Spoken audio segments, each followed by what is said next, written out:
Sunday, September 22nd, 1985. The Plaza Hotel, New York. Inside a sealed suite, the finance ministers of the world's 5 largest economies were not just having dinner. They were rewriting the laws of global gravity. This is the document they produced. To the untrained eye, it is a masterpiece of boring, diplomatic ambiguity. But if we look at paragraph 18, we find the sentence that murdered the Japanese economic miracle. Quote, "Some further orderly appreciation of the main non-dollar currencies against the dollar is desirable." That phrase was the signal. The United States, led by Treasury Secretary James Baker, wanted the dollar down and the yen up. The official history tells us that America bullied Japan into signing this document, forcing an appreciation that crushed their export industry and led to a suicide pact. According to this narrative, Japan is the victim. A naive giant tricked by Washington into destroying its own economy to save American manufacturers. But there is a problem with this story. A massive forensic inconsistency found in the archives of Tokyo. When we analyze the internal data from the Bank of Japan, specifically a mechanism known as window guidance, we discover that the poison wasn't imported. While the world was watching the exchange rates, Japanese central bankers were force-feeding their own banks with unprecedented amounts of credit. The Plaza Accord was the gun, but the finger on the trigger? That was Japanese. To understand why an economic superpower would engineer its own destruction, we have to ignore the headlines and follow the money trail, all the way to the basement of the Bank of Japan. To understand the crime, we must understand the motive. In the early 80s, the United States was bleeding. Paul Volcker's crusade against inflation had pushed interest rates to the moon, making the dollar incredibly expensive. American exports were dying. Caterpillar couldn't compete with Komatsu. Detroit was losing to Toyota. Congress was threatening protectionism that could lock Japan out of its biggest market. So, Japan agreed to the Plaza Accord to avoid being sanctioned. But the effect was more violent than anyone anticipated. It triggered the endaka, the high yen crisis. Almost overnight, Japanese products became twice as expensive for Americans. The export engine, the heart of Japan's post-war recovery, stalled. Panic spread through Tokyo. But in the corridors of power, a radical plan was being drafted. In April 1986, a blue ribbon panel released the Maekawa Report. It argued that for Japan to survive, it had to fundamentally change its DNA. The report stated plainly, Japan must stop relying on exports and start relying on domestic consumption. They needed the Japanese people to stop saving and start spending. But how do you force a nation of conservative savers to become spenders overnight? You flood them with cheap money. To counter the endaka recession, the Bank of Japan slashed interest rates from 5% down to a historic low of 2.5%. This is standard economics. But here is where the story diverges from the textbooks. Low interest rates alone don't create a bubble of this magnitude. You need volume. According to the official narrative, banks lend money based on demand. If companies want to borrow, they borrow. But Richard Werner's investigation into the window guidance records reveals the opposite. The Bank of Japan wasn't waiting for demand. They were ordering the supply. Through informal, off-the-record phone calls and meetings, central bank officials told commercial banks exactly how much to increase their lending quotas. And the order was clear. Lend more. Much more, or else.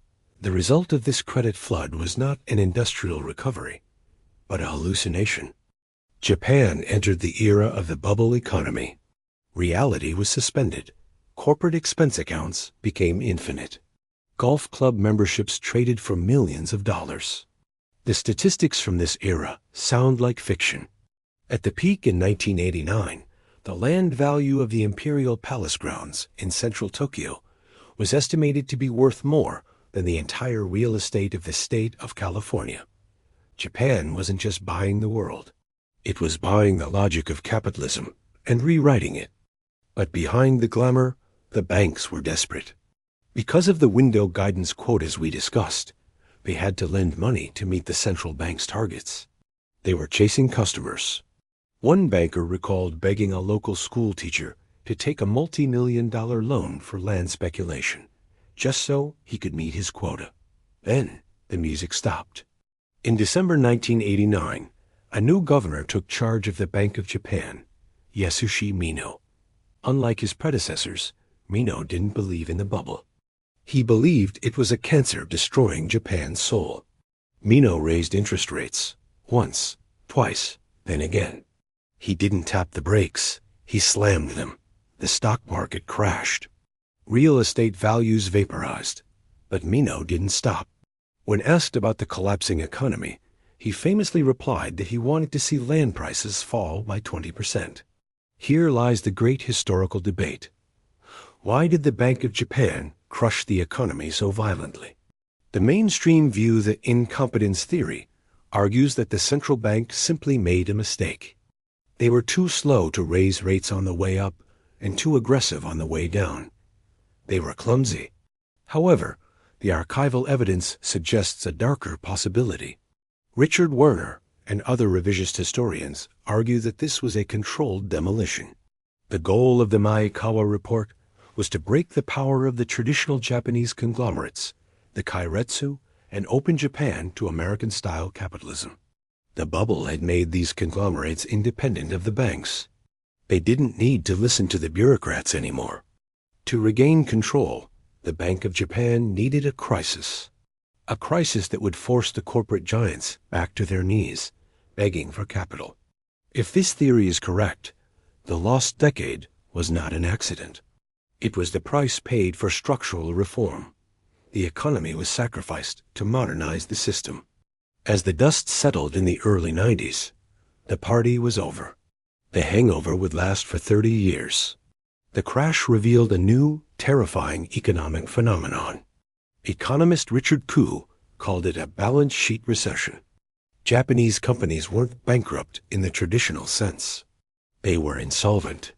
For the next 20 years, they stopped investing and used every yen of profit to pay down the massive debts from the bubble era.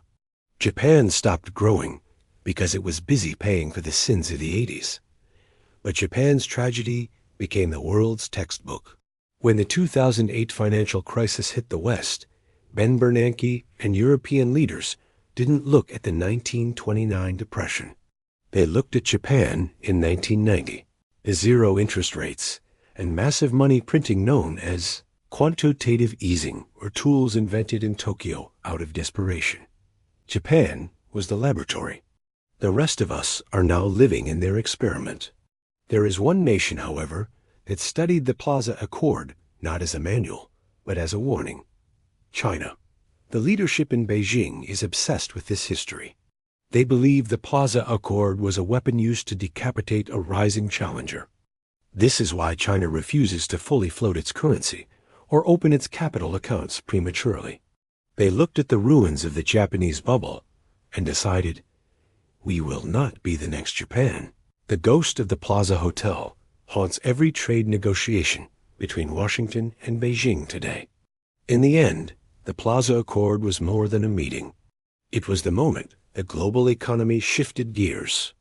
Whether it was a case of American bullying, Japanese hubris, or a calculated structural demolition, the result is the same. It reminded us that markets are not forces of nature. They are man-made, and what man can build, man can also destroy. I'm Bruno, and it has been a pleasure sharing this chapter with you. If you don't want to miss the next one, subscribe to Money Trail History.